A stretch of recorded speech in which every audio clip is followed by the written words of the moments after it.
Hello and welcome to exam concept. Modern history की series में आज हम करेंगे development of education in British time. जो ब्रिटिश इंडिया के टाइम पे जो भी डेवलपमेंट हुई थी एजुकेशन में, उसे आज हम देखेंगे। इससे पहले के लेक्चर ऑलरेडी प्लेलिस्ट में हैं, आप जाके देख सकते हैं। अगर आपने चैनल को सब्सक्राइब नहीं किया है तो प्लीज़ चैनल को सब्सक्राइब ज़रूर करें। तो लेक्चर की शुरुआत करते हैं। तो हुआ ये था कि वॉरेन हेस्टिंग जो थे, वॉरेन हेस्टिंग जो कि उस समय बंगाल के गवर्नर जनरल थे, उन्होंने कलकत्ता में एक मदरसा खुलवाया था 1781 में। किस लिए? तो उसमें मुस्लिम लॉ और रिलेटेड जो सब्जेक्ट है उनकी स्टडी की जा सके। इसके बाद जोनाथन डंकन जो थे, जो कि एक रेसिडेंट थे बनारस के। रेसिडेंस एक पोस्ट होती थी उस समय, तो बनारस के रेसिडेंट थे और इन्होंने 1791 में संस्कृत कॉलेज खुलवाया था बनारस में। किस लिए खुलवाया था? तो ताकि वहाँ पे हिंदू लॉ और फिलॉसफी की पढ़ाई हो सके। इसके बाद जो पहला यूनिवर्सिटी है वुमन यूनिवर्सिटी, वो था श्रीमती नाथीबाई दामोदर ठाकरे वुमन यूनिवर्सिटी। इसे खोला गया था 1916 में, जो उस समय के महर्षि डॉक्टर ढोंदो केशव कारवे थे, जिन्हें केशव कारवे भी कहा जाता है। इन्होंने ये खोला था 1916 में पहला वुमन यूनिवर्सिटी, जिसका नाम बाद में इन्होंने SNDT मतलब श्रीमती नाथीबाई दामोदर ठाकरे वुमेन्स यूनिवर्सिटी कर दिया था। पहले इसका नाम इंडियन वुमेन यूनिवर्सिटी हुआ करता था। इसके बाद 1885 में पुणे में एक फर्गुसियन कॉलेज खोला गया था डेक्कन एजुकेशन सोसाइटी के द्वारा। इसमें जो अहम रोल निभाया गया था वो निभाया था उस समय बॉम्बे के जो गवर्नर थे सर जेम्स फर्गुसियन, इनका अहम रोल था। इसके अलावा जो इंडियंस जो इसमें जिन्होंने मेन रोल निभाया था वो थे वमन श्रीराम आप्टे, बाल गंगाधर तिलक, विष्णु शास्त्री चिपलूनकर और महादेव बलाल नाम जोशी और गोपाल गणेश अगरकर। तो ये मेन थे जिन्होंने इम्पोर्टेंट रोल निभाया था फर्गुसियन कॉलेज को खुलने में। कहाँ पे? पुणे में 1885 में। इसके बाद वेलेस्ली जो थे उस समय जो गवर्नर जनरल थे, Wellesley governor general of Bengal, 1800 में इन्होंने फोर्ट विलियम कॉलेज खोला था। इसके बाद चार्टर्ड एक्ट 1813 आया था और चार्टर्ड एक्ट ने ये माना था कि भारत में हमें इनकरेज करना पड़ेगा एजुकेशन को, नॉलेज को, मॉडर्न साइंस से रिलेटेड जो भी है। तो इस एक्ट ने ये डायरेक्ट किया था कि जो कंपनी है वो 1 लाख रुपए सैंक्शन करेगी भारत में एनुअली एजुकेशन को बढ़ावा देने के लिए। आगे चल के हुआ ये कि ओरिएंटलिस्ट और एंजलिसिस्ट कंट्रोवर्सी भी हुई थी। एंजलिसिस्ट जो थे ये मानते थे कि गवर्नमेंट जो भी पैसा खर्च कर रही है ना, वो मॉडर्न स्टडीज़ मतलब जो मॉडर्न एजुकेशन है उसको देने के लिए खर्च करे, जैसे कि साइंस या इंग्लिश एजुकेशन, इन सबको।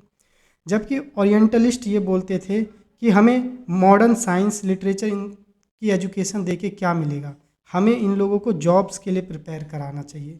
मतलब इनको जो आता है, इनके जो ट्रेडिशनल लर्निंग है, इंडियन लर्निंग, वो हमें देनी चाहिए ताकि ये जॉब कर सके बस।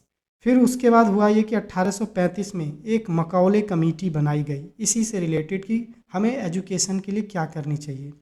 और मकौले कमेटी जो थे इसका ज़्यादा झुकाव, ज़्यादा फेवर जो इन्होंने दिया वो दिया एंजलिसिस्ट को, कि भारत में जो है हमें मॉडर्न एजुकेशन को पढ़ाना चाहिए, जैसे कि वेस्टर्न साइंस हो गया और ये सब इंग्लिश लैंग्वेज में हमें पढ़ाना चाहिए। जबकि ओरिएंटलिस्ट क्या कह रहे थे कि हमें इन्हीं के लैंग्वेज में, वर्नाकुलर लैंग्वेज जो लोकल लैंग्वेज होती है, इसमें पढ़ाना चाहिए। लेकिन मकौले कमेटी ने कहा नहीं, इंग्लिश लैंग्वेज में पढ़ाना चाहिए। और इसमें प्लान ये बनाया था ब्रिटिशर्स ने कि जो स्मॉल सेक्शन है, जो कि मतलब सबसे ऊपर लेवल पे, मतलब जो अपर सेक्शन है सोसाइटी का, जो इलीट लोग हैं, हम क्या करेंगे, उनको एजुकेट कर देंगे।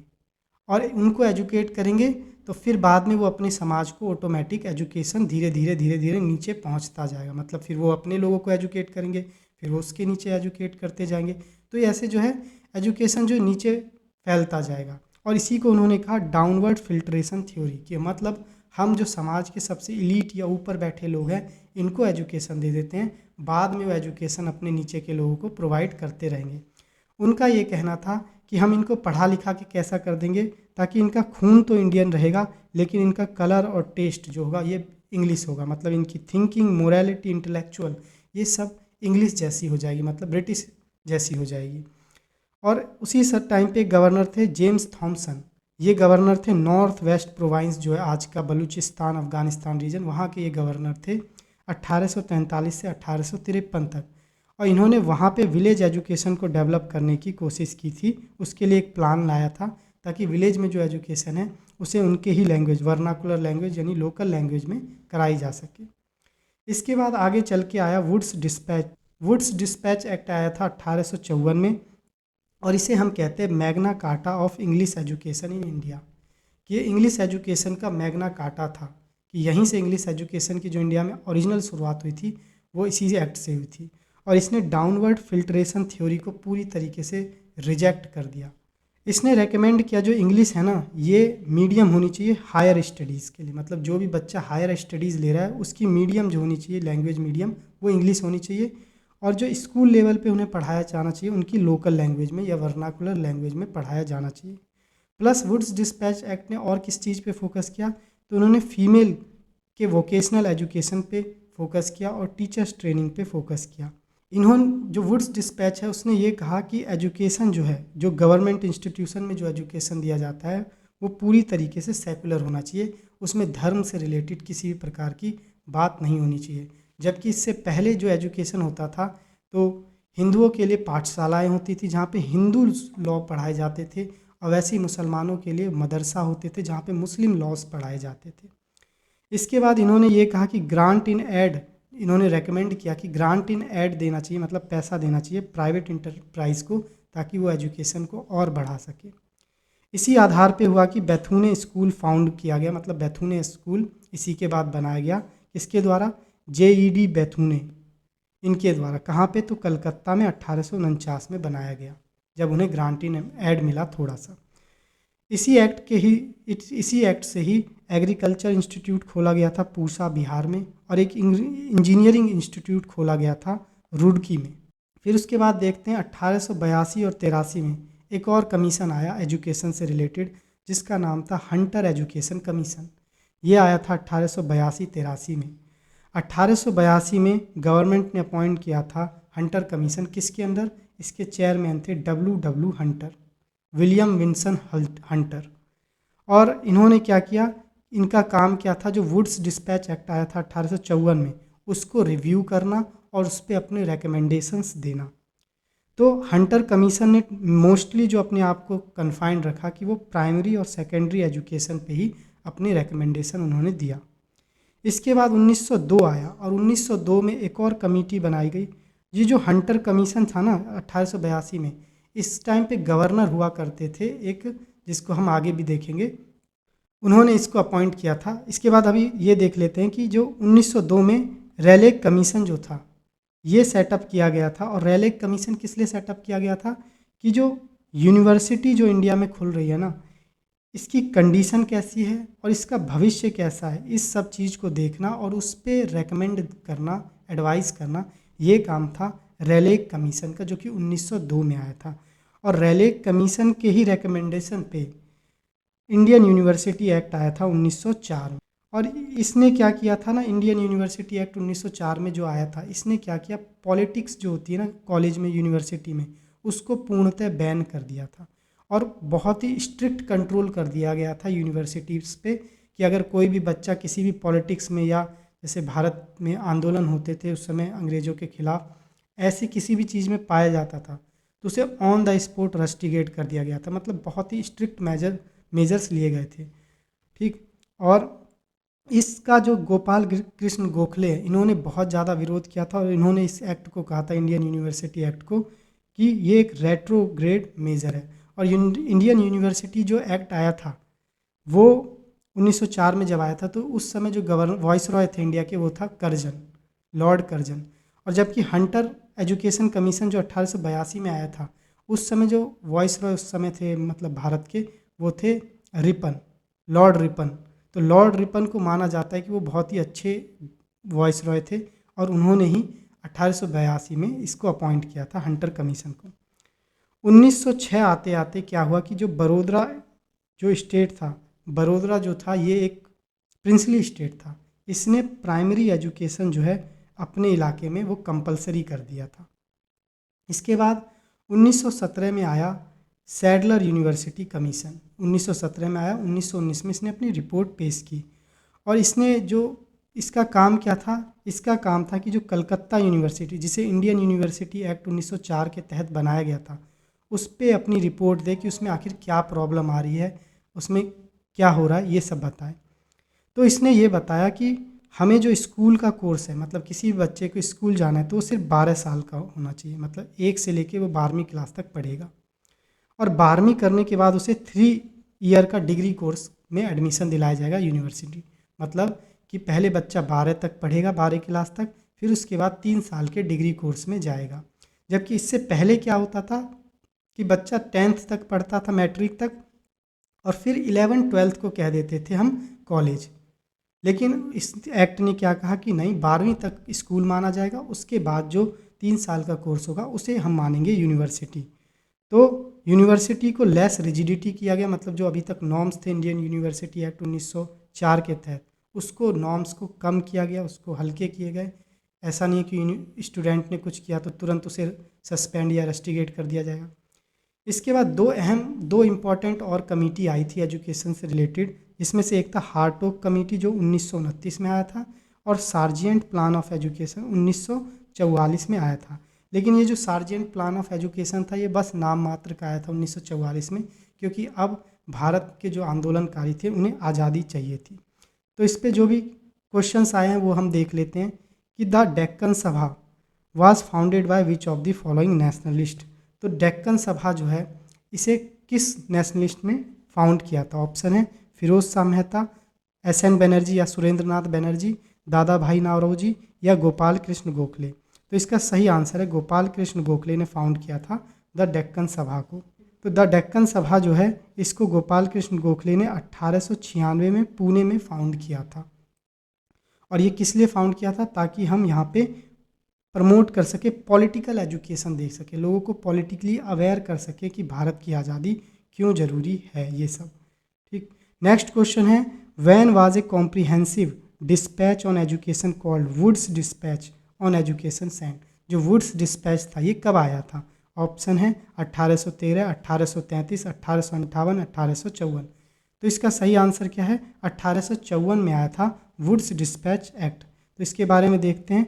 तो वुड्स डिस्पैच एक्ट आया था 1854 में, और इसके जो चेयरमैन थे वो कौन थे? तो चार्ल्स वुड्स थे।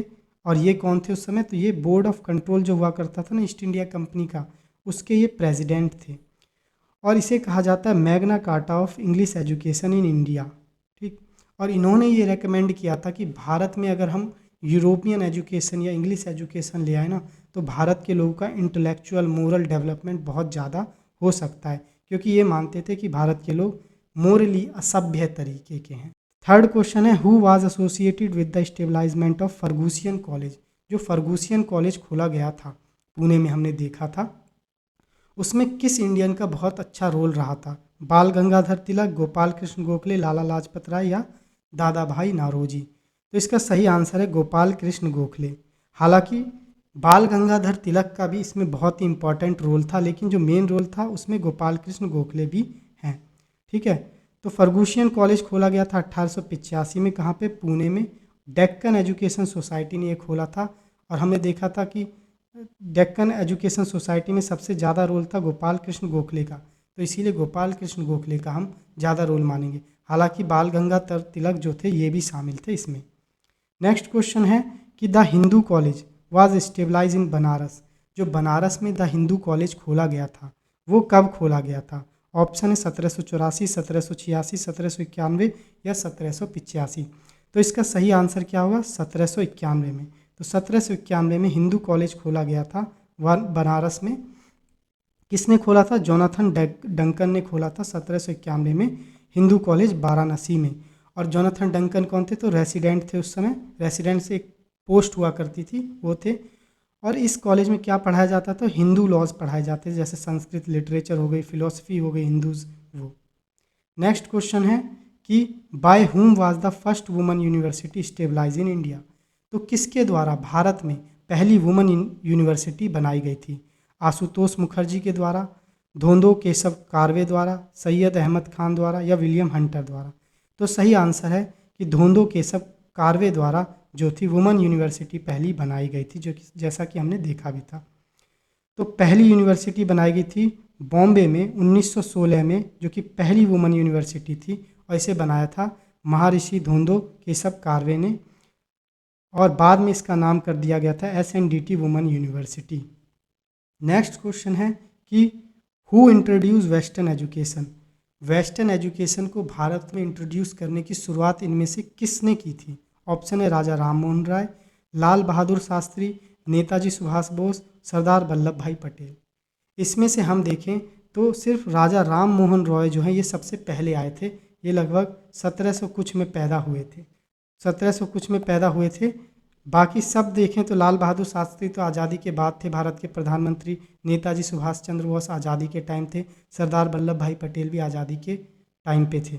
तो इसका सही आंसर है राजा राम मोहन रॉय, क्योंकि इन्होंने ही इंग्लिश एजुकेशन जो थी, क्योंकि ये वेस्टर्न एजुकेशन इन्होंने खुद लिया था, तो ये उस समय राजा भी थे बंगाल के किसी जगह के। तो वेस्टर्न एजुकेशन इंडिया में जो इंट्रोड्यूस करने का काम है उसमें से एक थे राजा राम मोहन रॉय, जिन्होंने इंग्लिश, मॉडर्न साइंस, मैथमेटिक्स, इन सब जो वेस्टर्न फिलॉसफी है इनको प्रमोट किया था। और राजा राम मोहन रॉय ही वो इंसान थे जिन्होंने सती प्रथा को रुकवाने में बहुत अहम रोल निभाया था। इन्होंने बहुत आंदोलन किए थे सती प्रथा को रुकवाने में, और बाद में विलियम बेंटिक जो गवर्नर जनरल ऑफ इंडिया थे, उन्होंने 1829 के करीब सती प्रथा को पूर्णतः बैन कर दिया था। नेक्स्ट क्वेश्चन है, in the context of colonial India the Hartog committee report is related to which of the following field. जो हार्टोग कमिटी रिपोर्ट है ये किससे रिलेटेड है? ऑप्शन हेल्थ से रिलेटेड है, एजुकेशन से रिलेटेड है, इरिगेशन से रिलेटेड है, या अर्बनाइजेशन से रिलेटेड है? तो सही आंसर है इसका एजुकेशन से रिलेटेड है। हार्टोग कमेटी हमने देखा था कि 1929 में हार्टोग कमेटी को अपॉइंट किया गया था, और इसके चेयरमैन कौन थे? तो सर फिलिप हार्टोग थे, और इनका काम क्या था कि प्रोग्रेस और प्रॉब्लम देखना है जो भी एजुकेशन ब्रिटिश इंडिया में है।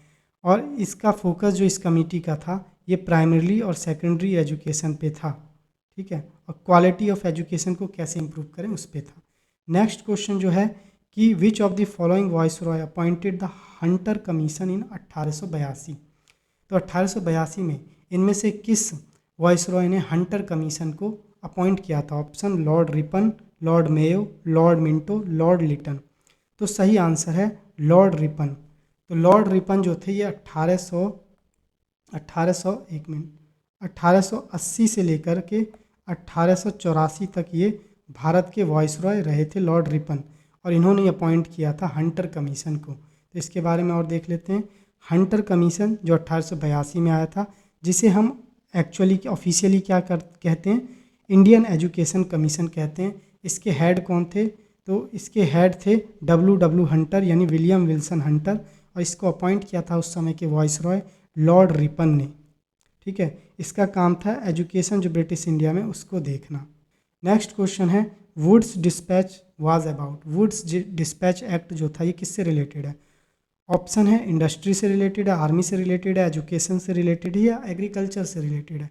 तो सही आंसर है इसका एजुकेशन से रिलेटेड है। तो वुड्स डिस्पैच एक्ट आया था 1854 में, और ये कॉम्प्रिहेंसिव प्लान था एजुकेशन जो इंडिया में, जो इंग्लिश एजुकेशन जो इंडिया में शुरुआत हुई थी उसके लिए ये लाया गया था।